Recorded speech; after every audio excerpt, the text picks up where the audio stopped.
اور NDMA نے FWO کو یہ ذمہ داری سونپی ہے. پہلے خان صاحب نے NDMA کے ذمہ یہ ذمہ داری لگائی اور FWO کی نگرانی میں جو ہے صفائی مہم کا بھرپور آغاز آج کراچی میں ہو چکا ہے. لیکن یہاں پر سوال یہ پیدا ہوتا ہے کہ کیا یہ کام بھی فوج کو ہی آگے کرنا تھا اور سندھ حکومت آخر کیا کر رہی ہے؟ بلدیاتی ادارے آخر کیا کر رہے ہیں؟ کیا یہ سب کی ناکامی ہے؟ اگر ہم اس کو اس طریقے سے دیکھیں تو کہ فوج کو اس کام کے لیے بلانا پڑا تو جو انتظامی طور پر ذمہ داریاں وہاں پر سنبھالے ہوئے ہیں اپیرنٹلی وہ آخر وہاں پر کر کیا رہے ہیں؟ جب کراچی پر حکومت کی بات آتی ہے تو سب آگے آگے ہوتے ہیں، لیکن جب کراچی کو چلانے یا سنبھالنے کی بات آتی ہے تو کہیں اختیارات کا رونا ہوتا ہے اور کہیں فائنانسز کی کمی ہوتی ہے. اور آج جو ہم دیکھ رہے ہیں کہ صفائی مہم کا آغاز ہو چکا ہے اور اس کام کے لیے بھی فوج کو ہی بلانا پڑا ہے، تو آخر کیوں وہاں پر جو سارے ادارے، سندھ حکومت، بلدیاتی نظام، کیا سب ناکام ہو گئے؟ مصطفیٰ کمال صاحب، فارچونیٹلی کراچی کے ہر مسئلے کے اوپر سیاست ہوتی ہے. پرابلم یہ ہے کہ کس طریقے سے خان صاحب جو ہیں وزیر اعلیٰ کو ملیں گے اور کسی نظام کے اوپر بات ہوگی. جب ہم نے دیکھا کہ خان صاحب کے کراچی کے دوروں میں ایگو اتنی بڑی آ جاتی ہے دونوں طرف سے کہ ملاقات ہی اکثر نہیں ہو پاتی. دیکھیے، بہت بدقسمتی کی بات ہے کہ ہم انڈیا کے وزیر اعظم نریندر مودی سے تو ملنے کے لیے درخواستیں کرتے ہیں کہ ہماری پاکستان بھارت کی کوئی ملاقات ہو جائے، کوئی سربراہ مملکت کی ملاقات ہو جائے اور ہمیں ماضی میں پتہ ہے.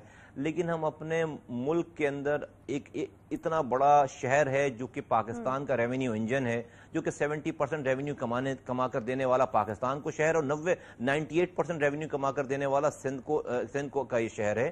وہاں کے وزیر اعلیٰ اور وہاں پہ اگر ہم ایشوز کو، اور آپ کو پتہ ہے کہ یہ اٹ سیلف کتنی شرمندگی کی بات ہے کہ نیوکلیئر پاور یہ اسٹیٹ ہے اور ہم آج بیٹھ کر ہر بارشوں میں کچرے کو ڈسکس کر رہے ہوتے ہیں. سال سے میٹر ہم ڈسکس کر رہے ہیں، نالوں کی صفائی کو ڈسکس کر رہے ہیں، اور وزیر اعظم اور پاکستان آرمی اور NDMA جیسے ادارے اس کے اوپر جو ہے وہ ایک کچرا اٹھانے کے اوپر لگ رہے ہیں. یہ ہمارے لیے شرم کا مقام ہے، ہمارے لیے شرمندگی کی بات ہے. مجھے امبیرسمنٹ فیل ہوتی ہے ان باتوں کو بار بار کرتے ہوئے بھی کہ ہم ابھی آگے کی بات کرتے، فارورڈ لوکنگ ہم چیزیں کرتے. ابھی آج ہم اپنے نالوں کو نہیں سنبھال پائیں، اپنے کچروں کو نہیں سنبھال پائیں. لیکن مجھے سب سے زیادہ افسوس کی بات ہے، اور مجھے افسوس سے زیادہ یہ کہ مجھے ڈر ایسا لگ جاتا ہے کہ جب اپنے حکمرانوں کے میں اس کی ریمیڈیز دیکھتا ہوں کہ آپ کے پاس جب ڈائگنوسس ٹھیک نہیں ہے، آپ کو بیماری کا پتہ ہی ٹھیک نہیں ہے، تو آپ اس کا علاج بھی اسی طرح سے کرتے ہیں. مجھے یہ خطرہ ہے خدا نخواستہ کہ بھئی اگر یہ وفاقی حکومت کا یہ اقدامات بھی یہ فیل ہو جاتے ہیں خدا نخواستہ، تو پھر میں کراچی کیا رہنے والا کس کی طرف دیکھے، پھر کہاں جائے گا وہ؟ تو میں یہ سمجھتا ہوں کہ جب تک ہم اپنی کراچی کا مسئلہ اس لیے ہے کہ ہم نے آپ نے جیسا کہا کہ ایگوز کی بات آ گئی، آپ نے پولیٹکس کی بات آ گئی، لیکن میں سمجھتا ہوں کہ اس سے کراچی صرف تباہ نہیں ہو رہا، پورا پاکستان اس سے متاثر ہو رہا ہے. کراچی کی کا جو پوٹینشل ہے وہ پوٹینشل جو ہے وہ ضائع ہو رہا ہے، اور جو ہم ریونیو کما کر پورے پاکستان کو شیئر کرتے ہیں وہ ڈپلیٹ ہو رہی ہے ساری سچویشن، اور اس سے سب کچھ نقصان اس ریاست کو، پاکستان کو نقصان ہو رہا ہے. خدا رہا اس کے اوپر ایک پرماننٹ سولوشن. آپ نے اس کو فرسٹ ایڈ کہا ہے، لیکن سندھ حکومت یہ مانتی ہے کہ یہ غیر ضروری اقدام ہے وزیر اعظم کا. آپ کو لگتا ہے کہ فرسٹ ایڈ ضروری تھی، یا پھر آپ اتفاق کرتے ہیں سندھ حکومت کی رائے سے کہ یہ غیر ضروری تھا؟ لیکن مجھے سمجھ نہیں آئی کہ انہوں نے غیر ضروری کہا. اگر ان سے خود بھی نہیں سنبھالا جا رہا تو پھر کس طرح سے غیر ضروری تھا؟